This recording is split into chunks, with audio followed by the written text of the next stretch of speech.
Juan slowly regained consciousness. He realized that someone was shaking him and cursing at him, but he did not answer. He had no clue who was hitting him, nor did he realize where he was. From afar, he heard a voice asking him, "Man, what are you doing here at this time of night? The last bus left here 2 years ago." Shaking it, he urgently called an ambulance. And so the siren wailed. The ambulance arrived in the glow of flashing beacons. He was loaded into the cabin, covered with a blanket that smelled of medicine. That's when the pain came to Juan. He was in incredible pain. His head pounded, throbbing to the beat of his heart. He didn't know what to do about it. He tried to slow his breathing, hoping it would provide at least some relief for a split second. As he dealt with the pain, he tried to realize who was around him, but he couldn't do so as he didn't have the strength to open his eyes. Juan heard sounds. It was a damned humming and whistling in his head that was driving him crazy. Soon the car stopped. He was being carried somewhere. He smelled the distinctive odors of a hospital. He realized that they had stripped him, started taking his blood pressure, and giving him some injections. Then there was a gurney on which he was brought into an elevator and taken to the top floor. His hands were bandaged and immobile. Juan couldn't feel anything, neither his legs nor his arms. He gradually began to fall into some dark abyss. When he awoke from his oblivion, he found himself entangled in a multitude of wires and tubes. The wires were connected to some kind of computer. The computer detected that Juan was awake and sent a signal to the nurse, who immediately appeared in the room along with the doctor. The doctor smiled welcomingly at him and said, "We took your cell phone. It was not blocked. There we found the caller's wife and called her. She arrived at the hospital about 2 hours after your admission from an inoperable bus stop." Juan slowly tried to remember how he had ended up at the bus stop, likely dressed for this time of year, why he sat on a bench waiting for a bus that hadn't been there for a long time. At the same time, he had his own car in the yard, and his warm jacket lying there. He began to understand the reason for his behavior when his wife burst into the room and began to resent his foolish and unreasonable behavior. It was then that everything fell into place, and he remembered what he had witnessed on that fateful day. That day had been an ordinary Friday. Juan was at work. Everything was fine. At 11 o'clock, a transformer blew, and the bosses decided to let the workers go home, as their stay in the workshops was deemed unnecessary. Around 12, Juan put the car in the parking lot and went up to his apartment. While still in the parking lot, he spotted the car of his high school friend, Rhoda's. They were family friends. Roja's wife worked at the mall as a sales clerk. Not paying attention to Rova's car being in the parking lot, which was basically their house, Juan entered the parking lot and went up to his floor. He opened the door with his own key, as he knew his wife was not at home. She must be at work. He went into the hallway, and there he heard a muffled conversation between his wife Valentina and his friend Rojas in the bedroom.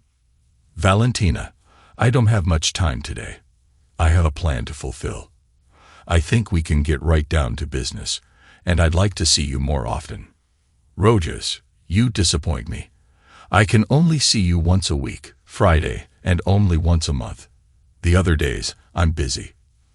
I have a job too, and I have a daughter to take care of. And for the future, you have to consider that our kids are getting older and smarter. I'm sorry, but in the future, we do have to be careful, and I have a plan to make today. And I'm only here because I know Juan doesn't suit you." "Rogas, that's not true. Juan suits me perfectly. I still don't understand how you and I ended up in bed together, and you should be ashamed of yourself for doing this to your best friend. And don't berate him. Maybe you're right, I should be ashamed. But I'm not, and it's because of how I felt about you for a long time. And for you, I'd leave Milagros if you just asked me to. You know I love you, and I want to be there for you. But right now, I only have a weekday. I know you love Juan, but I love you more than him." To what started in the bedroom next, Juan couldn't look or listen. To avoid doing anything stupid, he turned around and left. He didn't take his warm jacket from his car. He slowly wandered toward the highway. He reached a long dormant bus stop. He sat down on a bench. He sat there, not noticing either cars, passers-by, or the cold. There he stayed until 10 o'clock in the evening, until he was noticed by a patrol of traffic police and called an ambulance. And now Juan was just lying on the bed with his eyes closed and not responding to anything. Now that he was back in the land of the living, he needed time to realize everything and make a decision. That was why he had ignored Valentina, even though he realized he couldn't go on like this for much longer. Now the woman who had betrayed him and their wedding vows stood beside him as he lay in his hospital bed and spoke in a raised tone. "Juan, you made me worry. You didn't call, and you didn't come home. I don't know what made you almost freeze to death at the bus stop. What's wrong with you?" Because Juan was tired of everything. He just turned away and fell asleep almost immediately. He woke up in the night and began to ponder what had gone wrong and why. He had never noticed anything alarming in Valentina's behavior. Valentina, after becoming a mom, stayed at home until Katie was 3. At the same time, she had quite a bit of free time. When Katie went to kindergarten, she did not immediately go to work, and some time was spent shopping or going to the movies with friends. Sometimes, they would go out in the evening if they wanted to see some movie at the theater. At the same time, always all holidays were met in the company of Rhodas and Milagros. Juan fell asleep again. In the morning, the nurse woke him up to give him medicine. He noticed that Valentina was gone. The doctor entered the room and said, "I've signed your discharge papers. You can go home. But given that you have light clothing, wait for some transportation. Maybe your wife can take care of it. I don't know where she is. I'm sorry, but I can't keep you. You're not our case. You should see a psychologist." The nurse complimented the doctor who left. "My wife left several numbers. I called them, but my calls went unanswered and went straight to voicemail." At that time, the foreman, Arturo, entered the room. He said cheerfully, "Juan, this is where you've been hiding." "Arturo, where did you come from?" "My wife works in the emergency room. She said you were brought in on her shift, so I thought I'd come see you. I'm out of the hospital. I'm wondering how to get home." "No problem. I'll drive you. Just let me know when you're coming back to work. I think I'll go to the doctor on Monday." Juan and Arturo talked for about 20 minutes. Juan told the foreman what happened and how he got to the hospital, to which Arturo replied, "What kind of friend do you have? I, for one, would have killed him right away." "And what? I'd go to jail, and my daughter would be an orphan. What are you going to do?" "I'll think about it, but first, I'll talk to Valentina." The nurse came back, brought the paperwork, and said, "I'm sorry, but it's a day off. That's why there's a delay. We don't discharge on weekends. You're the exception." 40 minutes later, Juan pulled up to the house. Arturo said goodbye. "If you need anything, you know my phone number. Call me anytime." Juan went up to the 5th floor. Only his daughter was home. That surprised him. He asked, "Aren't you at your girlfriend's tonight?" "No, she went to her grandmother's with her mom for the weekend. She'll be home late tonight." "Where's Mom?" "She said she had some errands to run and to see you at the hospital. She'll be here around 6 o'clock." "That's fine. I'll change quickly, and you and I will go to the mall. Take a walk. Go to a coffee shop." "That's great. I'm going to get ready." Soon, they were on their way to the mall. In the evening, around 7 o'clock, they returned home. The daughter was full of impressions. Valentina was home, and from the doorstep, she began to complain. "Juan, why didn't you call and tell me you were released from the hospital? I tried to call you at home on your cell phone, but you never answered. All calls went to voicemail, and as far as I know, you never called me back. I'm sorry I missed the calls. I forgot to charge my cell phone, and the battery died. And I went to the salon this morning, so I wasn't home. My daughter came up to me and she said, "Daddy, look how I did my homework." "Sure, I'm coming." They went into the room, and there the daughter suddenly asked, "Daddy, is everything all right with Mom?" "Daughter, I'm fine. You don't have to worry about anything." Juan checked the homework. He noted how neatly and correctly it was done. Then they watched television. When Katie started to fall asleep, hugging Juan, he carried her to her room and put her to bed.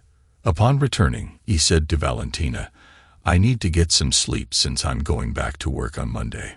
Aren't you going to the clinic?" "Not yet." "Tell me, what happened to you? What should I be prepared for? Maybe the doctors prescribed some pills." "Nothing. I'll be ready soon, and I'll talk to you. I'm sleeping separately tonight because I have a restless sleep, and it's better to sleep alone." In fact, Juan realized that she had cheated.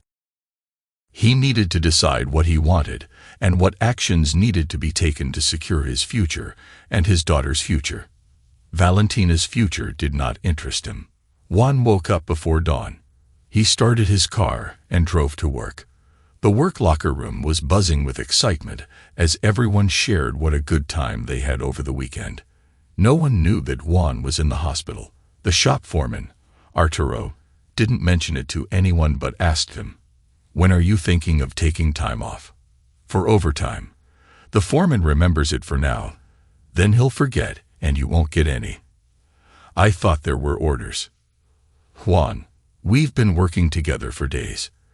You know the annual overtime rate is 120 hours. You're getting close to that. Put in your notice, and I don't want you here for weeks." Juan thanked Arturo and decided maybe he should see a counselor.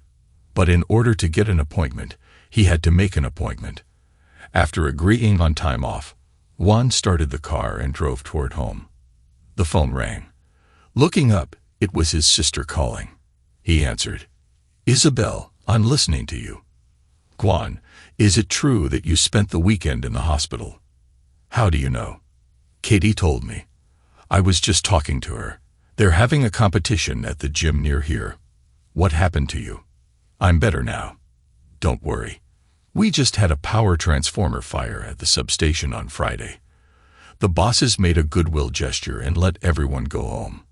When I got back, I found Valentina in bed in the bedroom with my best friend Rojas. They didn't see me, and I didn't bother them. I just left. The tension was so high that I passed out, and the police picked me up. I spent the night in the hospital. From the aftermath, it was just hypothermia. I'm out now. I took some time off, and I'm on my way home." "I can't believe Valentina did this. I always thought you two had the perfect marriage." "Isabel, so did I. It's been a complete shock to me, and it's made me faint. Now I'm deciding what I'm gonna do, so I'm taking some time off. I'm gonna take care of my personal life."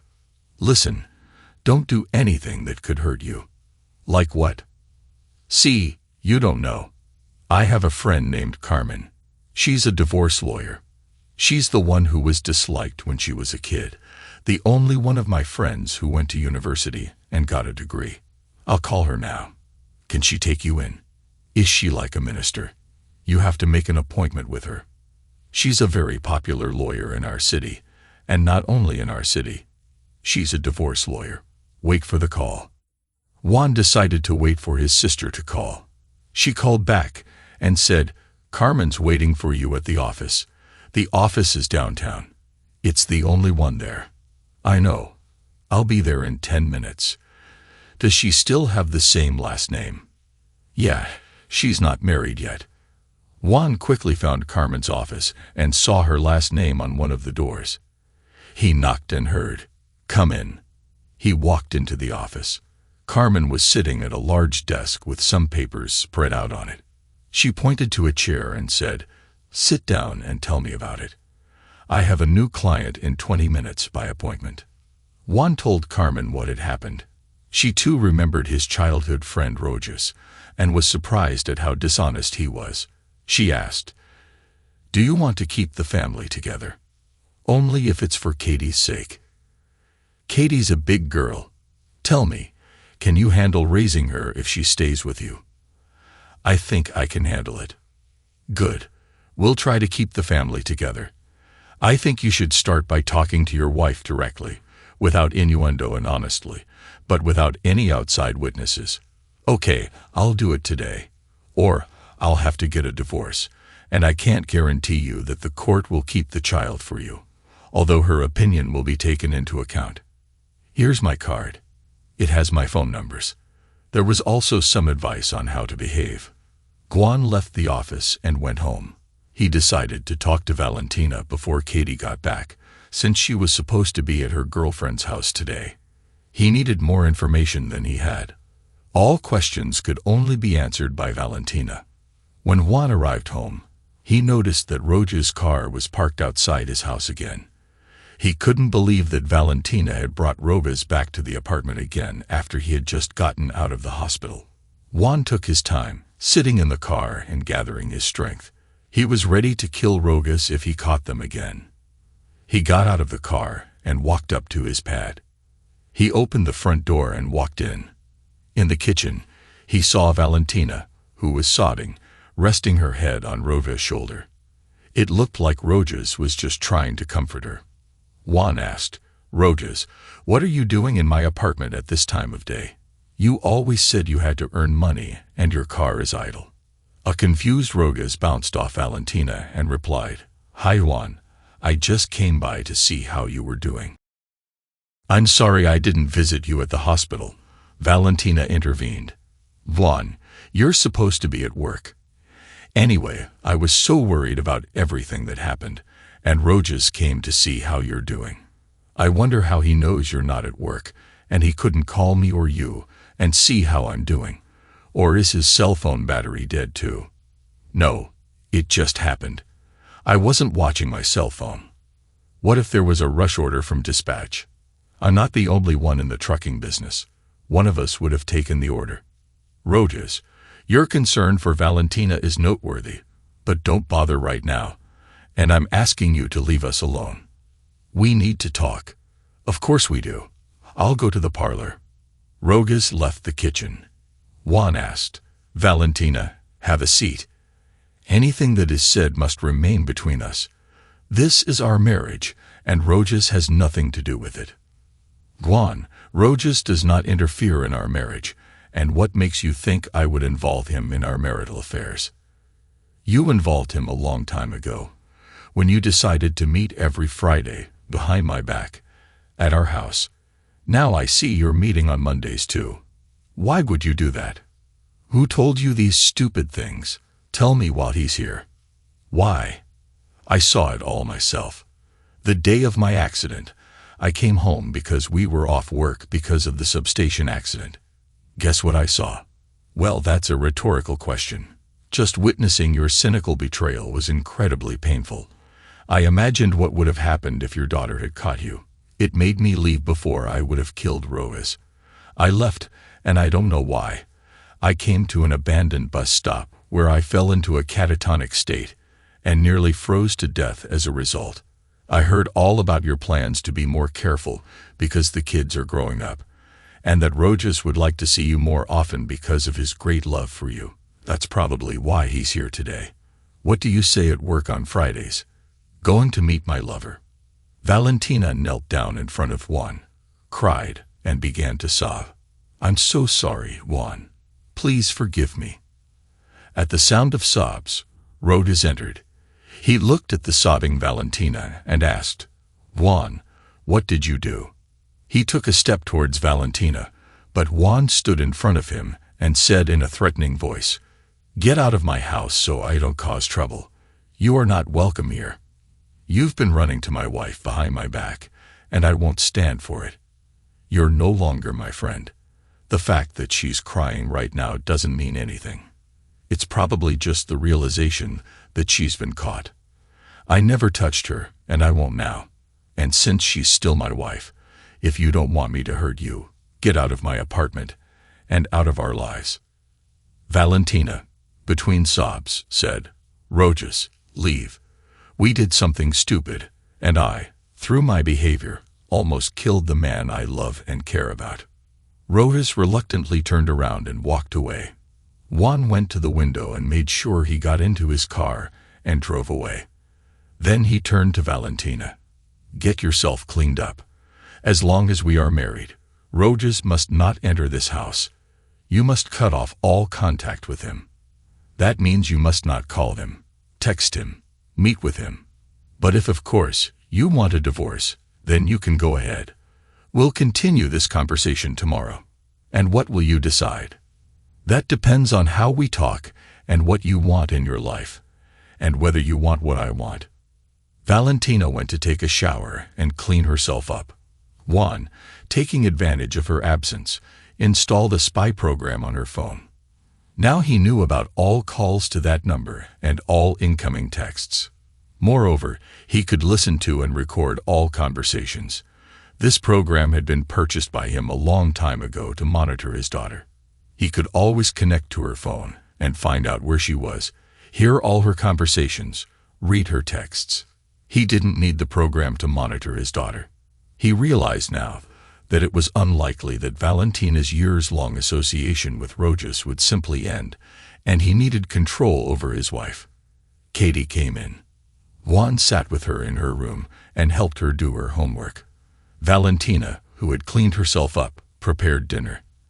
After dinner, Juan and Katie watched television, and Valentina, after washing the dishes, went to her bedroom. The next day, Juan slept in and wasn't going anywhere. In the evening, he called Valentina at work and said he would meet her at the end of the day. Valentina did not readily agree.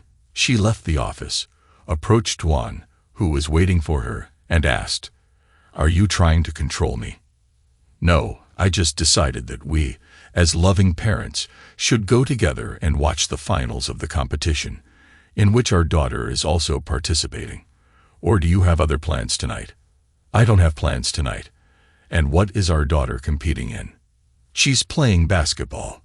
At her height, she's got a great shot." They went to the gym. The entrance was free.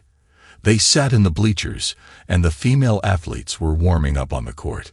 Katie noticed them in the gym and waved. The game began, held with varying success. Katie was on the court the entire time, indicating that she was a valuable player. The final siren sounded. Katie and her team won. After the awards, their daughter happily ran up to them. Juan suggested, "Katie, you change. We'll go to a cafe, sit down, and celebrate your victory. Where's your friend, by the way? Why didn't she come to watch the game?" "Dad, she couldn't make it. She's a swimmer. She's got a competition today. Call her and ask her what her results are." A few minutes later, Katie proudly announced, "Dad, Mom, she won first place, and Mom was with her at the competition. Dad was working again." They went to a cafe where they had dinner, pretending to be a happy couple for their daughter's sake. If she knew anything, she didn't show it. After dinner, they went home. Before going to bed, Katie hugged and kissed Juan and Valentina, thanked them for a wonderful evening, and went to bed. By 10 p.m., the lights went out in their daughter's room. Juan told Valentina that he wanted to surf the internet and retreated to the room where the computer was. Really, he just needed to get his thoughts together, to be alone, away from her. Valentina said, "You promised that you and I would talk things over." "Valentina, these have been busy days. Tonight was family night. Come on, let's put our problems aside and focus on enjoying time with our daughter. Tomorrow we can be reasonable and civilized when we talk. We need time to think. We need to realize where we are and where we are going." "Okay, Juan, I agree. And once again, I'm very sorry for what happened." "I know you're sorry, but we'll discuss it tomorrow." Juan thought a lot about his marriage and his family. He decided to try to negotiate with Valentina since marriage was a voluntary union of the two, and she had a say in it. However, he also thought about all the scenarios and how they would unfold. In any case, he had demands, and if Valentina did not fulfill them or refused to fulfill them, he was ready to divorce. The reason why he made the concessions he did was because of their daughter. He realized, after receiving clarification from Carmen, that there could be complications in the divorce. Early in the morning, he heard Valentina walk into the kitchen and smelled the aroma of freshly brewed coffee. Juan got up too, showered, and shaved. He came out rested, woke Katie, and told her, "Katie, you need to get up, eat breakfast, and get ready for school." "What should I make you for dinner?" "Dad, make pancakes with raspberry jam for dinner." Juan went into the kitchen. Valentina was already ready to go to work. Juan suggested, "Let's go to the skating rink this weekend as a family." His proposal was supported by Valentina and Katie, who came into the kitchen. The day passed monotonously. Juan was doing something in the house. After work, Valentina came in. Her daughter had called before and warned her that she would be late at her friend's house. It was time to clear the air with Valentina, for the fate of the family hung in the balance, and he had no idea which way the scales would tip by the weekend. He was willing to fight for his marriage, but Valentina would have to go along with it. One thing he knew for sure: never, under any circumstances, would he agree to Valentina and Roja's dating. After waiting for Valentina to eat dinner, Juan entered the kitchen, sat down at the table across from her, and said, "I promise to give you a chance to explain fully what happened in our marriage. You realize how unacceptable this is to me, especially with a man I considered my best friend. I didn't expect him to be so mean. Don't try to make excuses. I'm not considering excuses. I don't want to hear from you that he's a really nice guy or anything that can serve as an excuse. Rojas doesn't exist to me, so any defense of him will end this discussion, and our marriage will be over." Juan finished his introduction, and after giving Valentina a chance to digest what he had said, he poured himself some tea and continued, "If you want to stay married, if you want to keep your family together, I have a few demands that must be met. If you don't agree to them, everything will be terminated, and I will proceed with the divorce. I don't want to end the marriage and break up the family because I love you. You don't have to talk about loving me. If I hadn't caught you on Friday, this would have gone on and on. I don't want to do any more catching and fighting. I expect fidelity from you, as I expect from the spouse to whom I am bound. I have been faithful throughout our marriage, and I expect the same from you." Valentina cried, and Juan added, "Valentina, you don't have to cry. I am simply stating the fact that you have been unfaithful and telling you what I expect of you. This is in case we decide to stay married." Juan paused and said, "I want to express everything, so let's not interrupt." "Okay, I'm listening. Whether you agree or not, you betrayed me, our daughter, and our family by cheating with Rojas. And what you and my friend did is, to me, the greatest betrayal of all. It was a mutual decision between you and Rojas. I thought of him as a brother whom I trusted immensely. I thought of you as the loyal wife I loved more than life. But it turns out you both disrespected me. As a result of the affair, I received a shock that was almost fatal. I never imagined that my meetings with Rojas would end so badly, and I don't want you and me to break up. Valentina, because of what you've done, 2 marriages are on the brink of dissolution, and a friendship that lasted almost a lifetime has been flushed down the toilet. So my next demand is that you cut all ties with Rojas forever. What you want is for his wife to find out. Why wouldn't I? Especially since he's gonna leave her. That's what he told you. He doesn't care about her. He's coming out of this with the least amount of damage. You think he wants you? I doubt it. He likes the excitement. I don't know what Carlo will decide about him, but I'm not getting involved. And yes, I've heard him say he wants you to leave me, that he's loved you for a long time and wants you to leave me for him, but I wasn't going to give up on you. And actually, I wonder if either of you thought ahead of time about the impact of divorce or divorces on our families. I respect your parents. It hurts me to think that I might lose the close relationships we've had over the years, the loss of friends and our children. They will be forced to live in a home with one parent, either their father or mother. The other parent will be seen on days determined by the court. In other words, family will be sacrificed. Valentina thought about what her husband had said as he drank the cool tea leisurely. She wondered how he could even think about saving the marriage. If he had cheated on her, she wouldn't forgive him.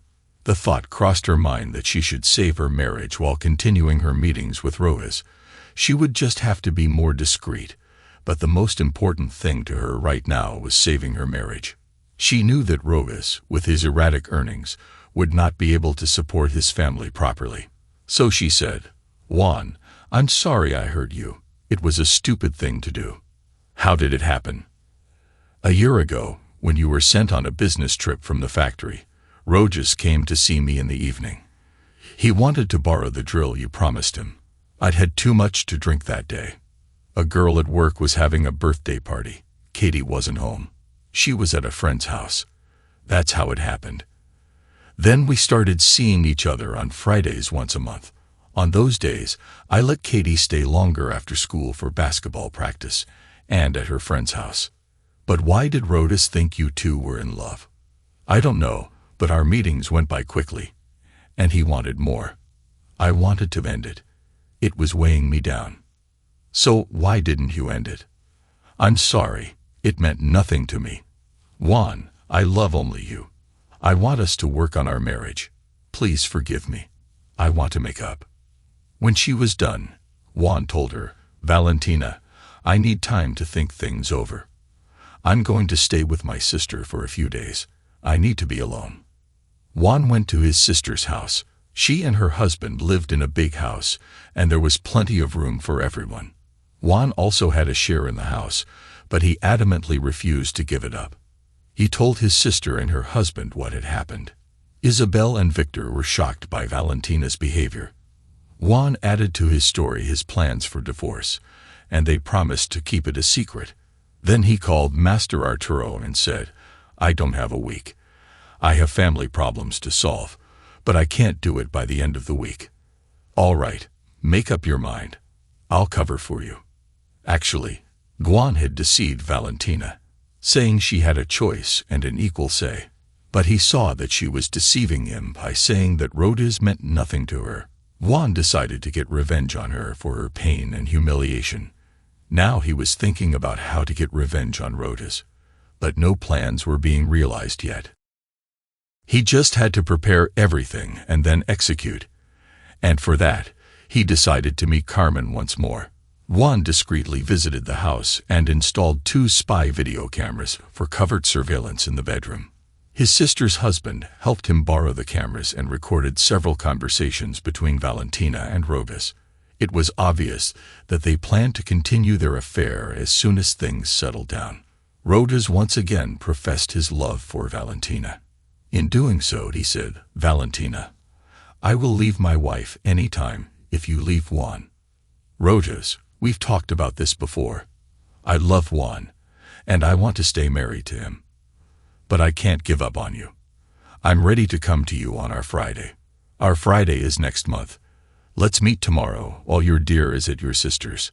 Where am I going to take Katie?" "We'll meet earlier. Let's say 3 o'clock in the afternoon, and we'll be done." "Okay, you got it. And don't put your car in our parking lot again." After studying the notes, but not taking them as a basis, Carmen prepared the divorce papers. That same day in the morning, Juan visited Milagros at work and told her everything. She was furious. When she heard Rodas and Valentina talking, she asked, "Do you have a good lawyer?" "Yes, I do. I discussed with her that you might want to sue too." "Yes, I do. When can you go to the meeting?" "I'll write now. I'll just let the girls know I won't be here." Juan picked up his daughter from school, and they had a difficult conversation. He explained to her what was going on. Valentina and Rodas didn't stay away from each other. As a result, Juan had a video of their meeting because they had decided that Juan would not be home, and he would not know about it. Valentina and Rodas agreed to meet again on Friday while Juan was staying at his sister's house. The court that accepted the application decided to deliver the summonses by courier. She organized the delivery of the summonses and the accompanying statements of claim during the meeting between Rodas and Valentina, which had a bombshell effect. Rodas suddenly had no desire to marry Valentina. He started yelling at her. You realize my wife will take away the car I used to ferry people around, which is all I know how to do. You're no good at ferrying people either. You should sell vodka. You make more money." Angry, Rojas went home, but there was a surprise waiting for him in the form of his wife's brother. Seeing his car parked not far from the driveway, Rojas realized everything and did not go home. He knew what this meeting promised him. Valentina grabbed her phone and started calling Juan, and he answered. "Valentina, I'm listening." "Juan, you said you needed time to think and decide, and today you are sending me a subpoena and a statement of claim." "That's not true, Valentina. I didn't send you a summons or a statement of claim. The court did, but my lawyer sent the statement of claim to the court at my request." "Why?" "Valentina, you're nothing but a con artist with no scruples or morals. Not only did you plan to continue your tawdry affair with my former friend, but you also couldn't even hold back long enough to try to save your marriage. You met up with him again in our bed on Wednesday, and today, for all I know, a courier handed him the papers at our apartment. Now, I'm not interested in what you want, and all our agreements from earlier are null and void." Juan heard Valentina begin to sob. Pausing, he continued, "You see, you lied not only to me, but also to yourself, which is even more unfortunate. You thought I was a complete fool. You just realized that your Rojas was nothing. And now you're suffering the consequences of your choice. I wish you weren't in the apartment, and I want to invite my daughter over for pancakes." On Saturday, Juan arrived at the apartment. Valentina wasn't there. Her daughter was home. He asked, "Why aren't you at school?" "They painted the floor at school with some kind of paint that smelled so bad they told us not to come today." "Fine. I was planning on having you over for pancakes this afternoon. I'll just put my stuff together, and we can go." "Where are the pancakes?" "At Aunt Isabel's, where I live now." Juan quickly packed everything he needed, loaded it into the car, and Katie got in. Juan called Isabel back and asked her to make pancakes. By the time they arrived, they were already on the table next to the raspberry jam. They sat down at the table. In conversation, Juan said to his daughter, "Katie, I'm not going to live at home. I filed for divorce from Mommy. But remember, I'll always be here for you, and you can always call me or find me here." "Dad, I know. Mom told me everything." Juan tried to explain to her the reasons why he had to divorce Valentina. He didn't want their daughter to be angry or disrespectful to her mother. Finally, Katie reported, "Daddy, Mom told me that she doesn't want a divorce. I don't want you to get a divorce either. You can forgive her anything, right?" "I don't know, daughter, but I'm afraid that's not possible. Mommy said she'd do everything she could to make sure the divorce doesn't happen. It's all a big misunderstanding, and that you're putting too much importance on it.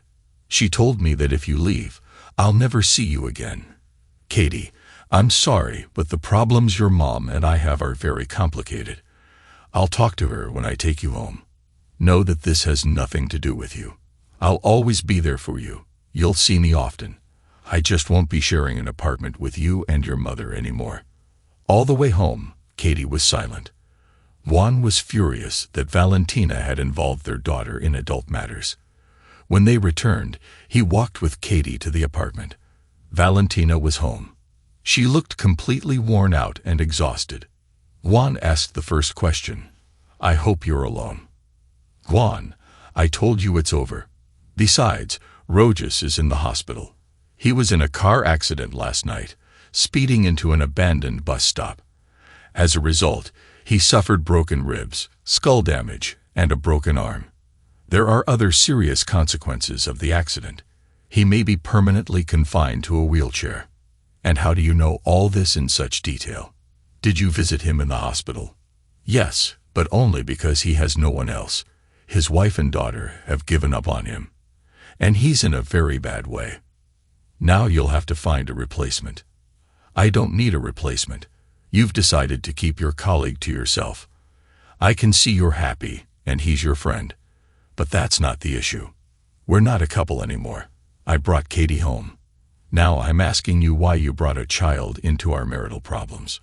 She's too young to understand." At the first hearing, a reconciliation period was given. 3 months later, the case began. Valentina tried to fight, turning Katie against her father.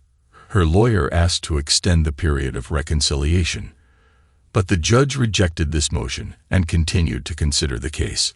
Nor did he accept Juan's argument that Valentina was using Katie. Katie, when questioned, said she wanted to live with her mother. In doing so, she accused Juan of breaking up the family. The court had no other choice, and custody of Katie was awarded to Valentina. The request for divorce was granted. 30 days later, Juan was a free man. A month later, he received a call from Katie, asking him to pick her up from her mother. As it turned out, Valentina went on a bender and sometimes did not spend the night at home. In addition, in conversation with her friend, Katie realized a lot of things. Katie apologized to her father because she was desperate to save her marriage. In the end, there was another court hearing. Juan took his daughter and refused to collect child support for Katie. He explained his decision by saying that he did not want his daughter to owe Valentina anything. Rojas was left disabled for the rest of his life. Juan never visited him. As he said, Rojas no longer existed for him either. Eventually, Rojas was placed in a residential home. Juan constantly passed by an old abandoned bus stop where he himself once nearly froze to death and where Rojas had an accident. It was never torn down. Sometimes he would meet Valentina in town and notice that she had aged a great deal and looked terrible. He felt no pity for her, as she had behaved towards him, to say the least, unscrupulously, and now she herself was suffering the consequences of her actions. As for his future life, Juan never married. Rojas' ex-wife Carla blossomed and remarried. Thanks to everyone who took the time to listen to today's stories. If you enjoyed it, please consider liking and subscribing if you haven't already. Feel free to share your thoughts on the events in the comments below. Take care.